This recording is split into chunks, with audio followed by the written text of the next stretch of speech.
Praise the Lord. ഉൽപ്പത്തി പുസ്തകം 44 അധ്യായം 1 മുതൽ 34 വരെയുള്ള തിരുവചനങ്ങൾ. അനന്തരം അവൻ തൻ്റെ ഗൃഹവിചാരകനോട്, നീ ഇവരുടെ ചാക്കിൽ പിടിപ്പത് ധാന്യം നിറച്ച് ഓരോരുത്തൻ്റെ ദ്രവ്യം അവനവൻ്റെ ചാക്കിൻ്റെ വായ്ക്കൽ വയ്ക്കുക. ഇളയവൻ്റെ ചാക്കിൻ്റെ വായ്ക്കൽ വെള്ളി കൊണ്ടുള്ള എൻ്റെ പാനപാത്രവും അവൻ്റെ ധാന്യവിലയും വയ്ക്കുക എന്ന് കൽപ്പിച്ചു. യോസേഫ് കൽപ്പിച്ചതുപോലെ അവൻ ചെയ്തു. നേരം വെളുത്തപ്പോൾ അവരുടെ കഴുതകളുമായി അവരെ യാത്രയയച്ചു.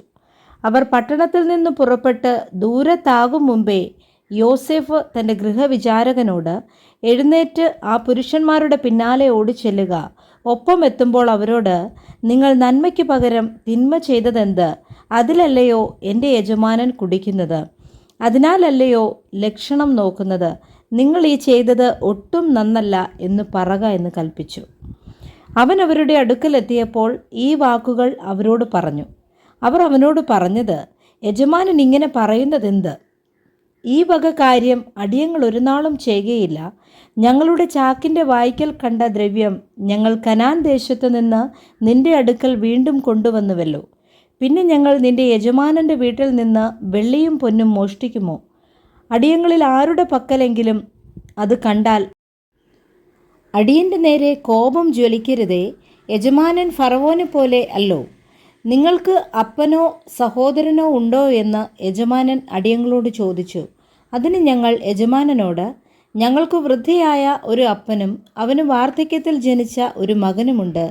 അവൻ്റെ ജ്യേഷ്ഠൻ മരിച്ചുപോയി. അവൻ്റെ അമ്മ പ്രസവിച്ചിട്ട് അവൻ ഒരുത്തനെ ശേഷിപ്പുള്ളൂ. അവൻ അപ്പൻ്റെ ഇഷ്ടനാകുന്നു എന്ന് പറഞ്ഞു.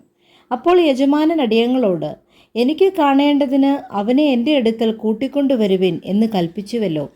ഞങ്ങൾ യജമാനനോട്, ബാലന് അപ്പനെ പിരിഞ്ഞുകൂടാ, പിരിഞ്ഞാൽ അപ്പൻ മരിച്ചു പോകും എന്ന് പറഞ്ഞു. അതിന് യജമാനൻ അടിയങ്ങളോട്, നിങ്ങളുടെ ഇളയ സഹോദരൻ നിങ്ങളോടുകൂടെ വരാതിരുന്നാൽ നിങ്ങൾ എൻ്റെ മുഖം ഇനി കാണുകയില്ല എന്ന് കൽപ്പിച്ചു. അവിടുത്തെ അടിയാനായ അപ്പൻ്റെ അടുക്കൽ ഞങ്ങൾ ചെന്ന് യജമാനൻ്റെ വാക്കുകളെ അറിയിച്ചു. അനന്തരം ഞങ്ങളുടെ അപ്പൻ, നിങ്ങൾ ഇനിയും പോയി കുറേ ധാന്യം നമുക്ക് കൊള്ളുവിൻ എന്ന് പറഞ്ഞു. അതിന് ഞങ്ങൾക്ക് പോയിക്കൂടാ, അനുജൻ കൂടെയുണ്ടെങ്കിൽ ഞങ്ങൾ പോകാം. അനുജനില്ലാതെ ഞങ്ങൾക്ക് അദ്ദേഹത്തിൻ്റെ മുഖം കാണുവാൻ പാടില്ല എന്ന് പറഞ്ഞു.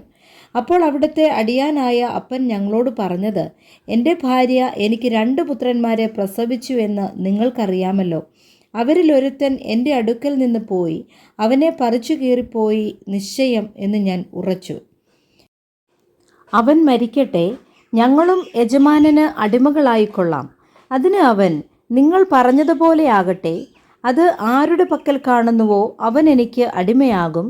നിങ്ങളോ കുറ്റമില്ലാത്തവരായിരിക്കും. അവർ ബന്ധപ്പെട്ട് ചാക്ക് നിലത്തിറക്കി. ഓരോരുത്തൻ താന്താൻ്റെ ചാക്ക് അഴിച്ചു. അവൻ മൂത്തവൻ്റെ ചാക്ക് തുടങ്ങി ഇളയവൻ്റേതുവരെ ശോധന കഴിച്ചു. ബെന്യാമീൻ്റെ ചാക്കിൽ പാനപാത്രം കണ്ടുപിടിച്ചു. അപ്പോൾ അവർ വസ്ത്രം കീറി ചുമട് കഴുതപ്പുറത്ത് കയറ്റി പട്ടണത്തിലേക്ക് മടങ്ങിച്ചെന്നു. യഹൂദായും അവൻ്റെ സഹോദരന്മാരും യോസേഫിൻ്റെ വീട്ടിൽ ചെന്നു. അവൻ അതുവരെയും അവിടെ തന്നെ ആയിരുന്നു. അവർ അവൻ്റെ മുമ്പാകെ സാഷ്ടാംഗം വീണു. യോസേഫ് അവരോട്, നിങ്ങൾ ഈ ചെയ്ത പ്രവൃത്തി എന്ത്? എന്നെപ്പോലെയുള്ള ഒരുത്തിന് ലക്ഷണവിദ്യ അറിയാമെന്ന് നിങ്ങൾ അറിഞ്ഞിട്ടില്ലയോ എന്ന് ചോദിച്ചു. അതിന് യഹൂദ, യജമാനനോട് ഞങ്ങൾ എന്തു പറയേണ്ടു? എന്തു ബോധിപ്പിക്കേണ്ടു? എങ്ങനെ ഞങ്ങളെ തന്നെ നീതീകരിക്കേണ്ടു? ദൈവം അടിയങ്ങളുടെ അകൃത്യം കണ്ടെത്തി. ഇതാ, ഞങ്ങൾ യജമാനന് അടിമകൾ.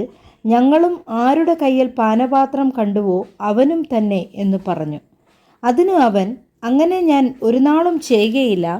ആരുടെ പക്കൽ പാത്രം കണ്ടുവോ അവൻ തന്നെ എനിക്ക് അടിമയായിരിക്കും. നിങ്ങളോ സമാധാനത്തോടെ നിങ്ങളുടെ അപ്പൻ്റെ അടുക്കൽ പൊയ്ക്കൊള്ളുവിൻ എന്ന് പറഞ്ഞു. അപ്പോൾ യഹൂദ അടുത്തു ചെന്ന് പറഞ്ഞത്, യജമാനനെ, അടിയൻ യജമാനനോട് ഒന്ന് ബോധിപ്പിച്ചു കൊള്ളട്ടെ. അടിയൻ ഇതുവരെ ഞാൻ അവനെ കണ്ടിട്ടുമില്ല. നിങ്ങൾ ഇവനെയും കൊണ്ടുപോയിട്ട് അവന് വല്ല ആപത്തും വന്നാൽ നിങ്ങൾ എൻ്റെ നരയെ ദുഃഖത്തോടെ പാതാളത്തിൽ ഇറങ്ങുമാറാക്കും. അതുകൊണ്ട് ഇപ്പോൾ ബാലൻ കൂടെയില്ലാതെ ഞാൻ അവിടുത്തെ അടിയാനായ അപ്പൻ്റെ അടുക്കൽ ചെല്ലുമ്പോൾ അവൻ്റെ പ്രാണൻ ഇവൻ്റെ പ്രാണനോട് പറ്റിയിരിക്കൊണ്ട് ബാലനില്ലെന്ന് കണ്ടാൽ അവൻ മരിച്ചു പോകും.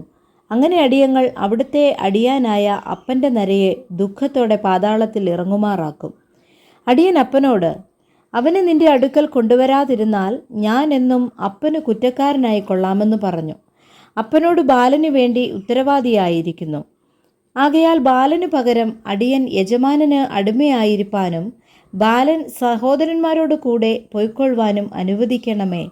ബാലൻ കൂടെയില്ലാതെ ഞാൻ എങ്ങനെ അപ്പൻ്റെ അടുക്കൽ പോകും? അപ്പന് ഭവിക്കുന്ന ദോഷം ഞാൻ കാണേണ്ടി വരുമല്ലോ. Praise the Lord. വായിച്ച തിരുവചനങ്ങളാൽ കർത്താവ് നമ്മളെ ധാരാളമായി അനുഗ്രഹിക്കട്ടെ. ആമേൻ.